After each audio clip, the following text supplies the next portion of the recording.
नमः संस्कृताय दोस्तों, आप सभी का बहुत बहुत स्वागत है हमारे YouTube चैनल संस्कृत संकल्प में। दोस्तों, ये वीडियो हम उन सभी के लिए लेके आ रहे हैं जो संस्कृत को पढ़ना, लिखना और बोलना चाहते हैं। उन सभी बच्चों के लिए भी वीडियो है जो छोटे छोटे क्लासेस में भी संस्कृत की शुरुआत कर रहे हैं और उनको संस्कृत समझ में नहीं आती। उनके लिए वीडियो बहुत हेल्पफुल रहेगी। तो आप लोगों से रिक्वेस्ट यही है कि अगर आपको मेरा वीडियो पसंद आए तो इस वीडियो को शेयर अधिक से अधिक करिए ताकि और भी बच्चों को और भी लोगों को इससे मदद मिल सके और उनको संस्कृत सीखने में हम सहायता कर पाए। चलिए शुरुआत करते हैं पुल्लिंग के प्रथम पार्ट में, जिसमें हम आज सीखेंगे अकारांत पुल्लिंग, यानी पुल्लिंग के वो शब्द जो आ इंडिंग होते हैं। आप सभी को पता होगा आ इंडिंग वर्ण कौन से होते हैं। नहीं पता है तो हम इस वीडियो में आपको बताएंगे। सबसे पहले हम जानेंगे पुल्लिंग लिंग के बारे में बता ही चुके हैं, एक बार फिर से जान लेते हैं कि पुल्लिंग शब्द, स्त्रीलिंग शब्द और नपुंसक लिंग शब्द, ये इस प्रकार से लिंग के अनुसार 3 प्रकार के शब्दों को विभाजित किया गया है संस्कृत में। तो आज हम लोग पढ़ेंगे पुल्लिंग शब्द। जैसे पुल्लिंग शब्द में कुर्सी को संस्कृत में बोलते हैं आसंदः। इसको एक बार हम उच्चारण करेंगे अच्छे से, सब लोग बोलने की कोशिश करिए। आसंदः। अच्छा, कई लोगों को डाउट होगा कि आसंदः में अकारांत कैसे हुआ। अकारांत पहले हम जान लेते हैं कि अकारांत क्या है। अकारांत वो शब्द होते हैं जो आ से जिनकी इंडिंग होती है। जैसे कि मान लीजिए यहाँ पे हमने लिखा बालक शब्द, हमने यहाँ पे एक बालक शब्द लिखा है। आप देखिएगा, हम लिखने की कोशिश कर रहे हैं, बालक शब्द लिखा है। अगर आपको बोला जाए कि ये बालक शब्द में अकारांत कैसे है, कैसे आप जान पाएंगे कि ये अकारांत है कि नहीं है, तो इसके लिए आप बालक शब्द का वर्ण विच्छेद करेंगे। जैसा कि आपके और भी टीचर जो आपको पढ़ाते हैं उन्होंने आपको सिखाया होगा कि कोई भी शब्द व्यंजन होता है जो वो स्वरों की सहायता से लिखा जाता है, बोला जाता है। तो यहाँ पे देखिए बा शब्द में बड़ा की मात्रा लगी है, बा धन ल, ला में हलंत लगाएंगे, इसके आगे प्लस का साइन यानी धन का साइन लगा करके यहाँ पे लिखेंगे आ धन क धन अ।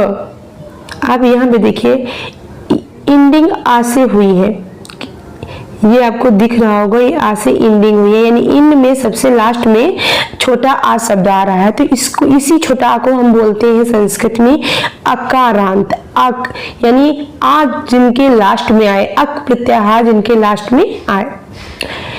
तो आई होप आपको समझ में आ गया होगा। चलिए शुरुआत करते हैं। सबसे पहले यहाँ पे लिखा हुआ है बालकः, मैंने बोल ही दिया है। अब आप यहाँ पे पढ़ेंगे आसंदः।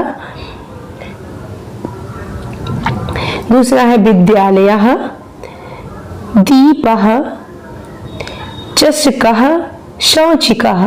चषकः का मीनिंग गिलास होता है और शौचिकः का मीनिंग दर्जी होता है। पीछे के सब जो बोले वो आपको मीनिंग आती है। अगला शुनकः, शुनकः का मीनिंग कुत्ता होता है। बलिवर्दः, बलिवर्दा का अर्थ बैलों से होता है, बैल। वृद्धः, वृद्ध का अर्थ बूढ़ा। स्यूतः, स्यूता का अर्थ बैग होता है। अब यहाँ पे जो भी हमने आपको वर्ण विच्छेद का बताया अकारांत के बारे में, तो एक बार मैंने यहाँ पे फिर से लिखा हुआ है, आप फिर से देख लीजिए। अन्ते अकारः अस्ति अतः अकारांतः सन्ति, यानी अंत में अकार है, इस कारण से ये अकारांत है। अंत में अकार, जो जैसे कि अभी हमने आपको एग्जाम्पल दिया था इसका कि बालक, बालक में बा में बड़ा लगा हुआ है स्वर, ला में छोटा स्वर लगा है, का में छोटा लगा हुआ है, इसीलिए इनके अंत में जो ये आ रहा है इसी को अकारांत कहते हैं। मैंने इसको विस्तार से लिखा हुआ है, आपको जिसको समझ में ना आए वो पूछ सकता है कमेंट करके। चलिए आगे देखते हैं। अब कुछ और शब्द अकारांत शब्दों के बारे में जानते हैं। अध्यापकः, युवकः, शुकः। बालकः, कृषिकः, छात्रः, गायकः, बहुत सारे शब्द हैं। अर्थात यहाँ पे आ विसर्ग के साथ आप देख रहे होंगे, जैसा कि विसर्ग के साथ आ रहा है, जिनको हम अकारांत पुल्लिंग शब्द कहते हैं।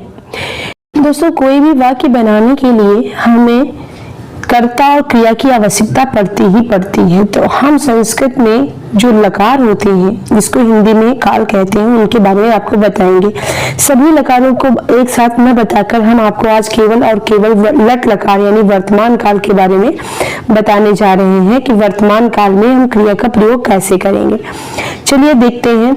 यहाँ पे मैंने एक धातु ली है, पठ धातु।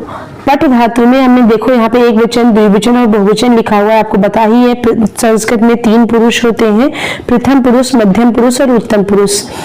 तो प्रथम पुरुष यानी हम जिसके बारे में बात कर रहे हैं, तो उसके लिए हम कौन सी क्रिया लट लकार में प्रयोग करेंगे।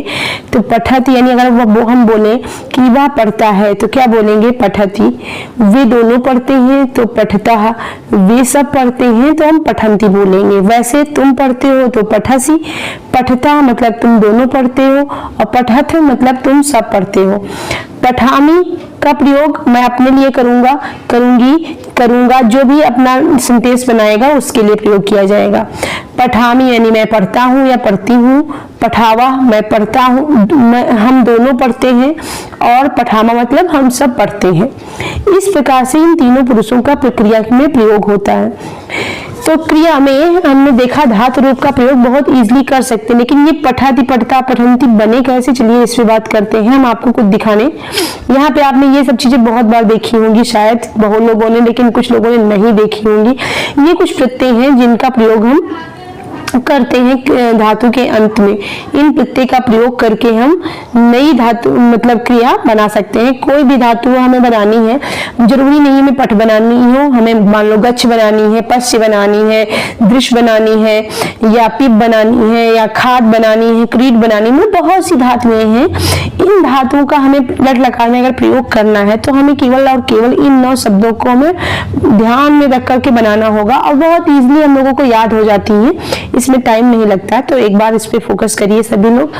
यहाँ पे देखिए तीतः अंति यानी प्रथम पुरुष का कर्ता अगर है तो वो वर्तमान काल में कोई कार्य अगर कर रहा है तो उसके लिए हम कौन सी क्रिया का प्रयोग करेंगे, और क्रिया प्रयोग करने के बाद उसमें कौन सा प्रत्यय लगाएंगे जो प्रथम पुरुष लट लकार वर्तमान काल एक वचन, द्विवचन और बहुवचन बन जाए।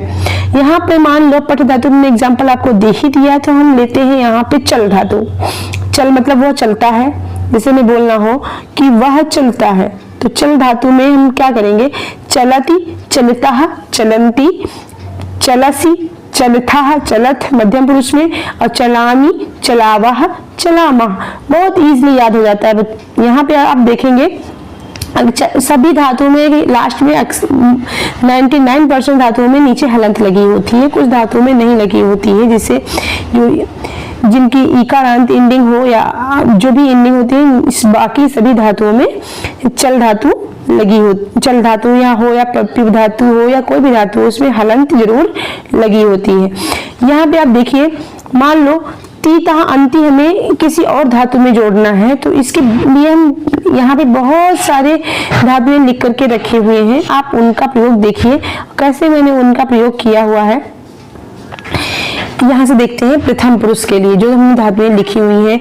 धातु एक तरफ लिखा हुआ है, एक तरफ प्रथम पुरुष लिखा हुआ है। आप देख सकते हैं यहाँ पे पठ धातु, पठत, पढ़ता, पठंती लट लकार के प्रथम पुरुष में एक वचन, द्विवचन, बहुवचन, यानी वह पढ़ता है, दो पढ़ते हैं, बहुत से पढ़ते हैं, इसलिए से इनका अर्थ हो जाएगा। गम धातु, गच्छति, गच्छता, गच्छन्ति, गम और गच्छ मतलब इनका 2 प्रकार से प्रयोग होता है, इसके बारे में हम आपको आगे बताएंगे। दृश्य धातु, पश्यति, पश्यता, पश्यन्ति, पा धातु यानी पीने के अर्थ में पिबत, पिबता, पिबंती, लिख धातु लिखने के अर्थ में लिखत, लिखता, लिखंती यानी लिखता है, दो लिखते हैं, बहुत से लिखते हैं। पृच्छ धातु पूछने के अर्थ में पृच्छति, पृच्छता, पृच्छन्ति। ऐसे ही वद धातु और भू धातु है, भू धातु होने के अर्थ में होती है, भवति, भवता, भवंती। हम जल्दी इसलिए आपको बता रहे हैं ताकि वीडियो बहुत ज्यादा लंबा ना हो जाए। ऐसे ही मध्यम पुरुष में इसका हम प्रयोग करेंगे पठ धातु गम धातु का, तो सी था प्रत्यय था, इसको जोड़ करके हम नई धातु बना लेंगे, पठस पठता पठत पठस, गच्छस गच्छता गच्छत, इस तरीके से। ऐसे ही उत्तम पुरुष के लिए आमी आवाह आमह जोड़ना था प्रत्यय, तो इसमें हमने देखो पठ धातु में ही प्रत्यय जोड़ा है, पठामी पठावह पठामह, गच्छामि गच्छावह गच्छामह, पश्यामि पश्यावह पश्यामः। इस प्रकार से आप सारी धातुएं पढ़ सकते हैं। एक चीज यहाँ पे और देखिए, जैसे यहाँ पे हमने लिखा हुआ है कि ती तह अंति, सी थ थ, आमी आवह आमह, और इसमें हमने पठ धातु जोड़ के पठ धातु का पूरा लट लकार का रूप बना लिया। ऐसे ही जितनी धातुएं अभी हमने पीछे पढ़ी वहां सारी धातुएं बना सकते। अभी हम प्रयोग करेंगे प्रथम पुरुष का, ये ध्यान रखिएगा, प्रथम पुरुष का प्रयोग करेंगे इस वाक्य बनाने के लिए, क्योंकि हम प्रथम पुरुष के शब्दों को यानी संज्ञा शब्दों को पढ़ रहे हैं। अब हम थोड़ा इनके सर्वनाम शब्दों के बारे में जान लेते हैं। चलिए जानते हैं, जो संज्ञा शब्दों की जगह प्रयोग होते हैं उनको सर्वनाम कहते हैं। वो सर्वनाम शब्द कौन से होते हैं जिनका प्रयोग हम पुल्लिंग में करते हैं। अच्छा, यहाँ पे एक चीज और आपको बता दें, क्रिया जब हमें लिंग चेंज होता है हमारा, कभी भी क्रिया चेंज नहीं होएगी। अगर जो पठत शब्द हम बालिका के लिए प्रयोग करेंगे वही पठत शब्द हम मित्रम के लिए प्रयोग करेंगे, वही पठत शब्द हम बालिका के लिए भी प्रयोग करेंगे, तो तीनों में क्रियाएं सेम हो जाएंगी, क्रिया में चेंज नहीं होता है, बदलाव नहीं होता है, ये ध्यान रखिएगा। चलिए आगे देखते हैं।